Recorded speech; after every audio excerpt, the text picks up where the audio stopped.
فلما فصل طالوت بالجنود قال إن الله مبتليكم بنهر فمن شرب منه فليس مني ومن لم يطعمه فإنه مني إلا من اغترف غرفة بيده فشربوا منه إلا قليلا منهم.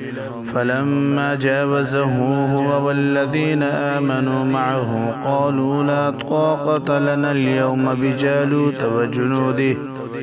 قال الذين يظنون أنهم ملاقو الله كم من فئة قليلة غلبت فئة كثيرة بإذن الله والله مع الصابرين.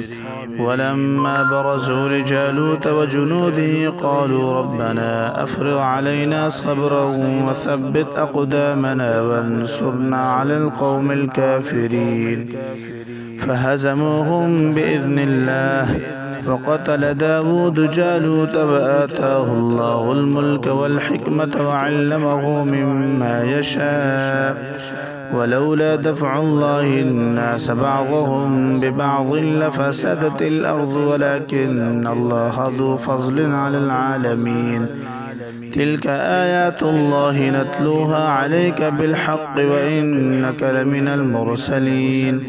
تلك الرسل فضلنا بعضهم على بعض منهم من كلم الله ورفع بعضهم درجات وآتينا عيسى ابن مريم البينات وأيدناه بروح القدس ولو شاء الله ما اقتتل الذين من بعدهم من بعد ما جاءتهم البينات ولكن اختلفوا فمنهم من آمن ومنهم من كفر ولو شاء الله ما اقتتلوا ولكن الله يفعل ما يريد.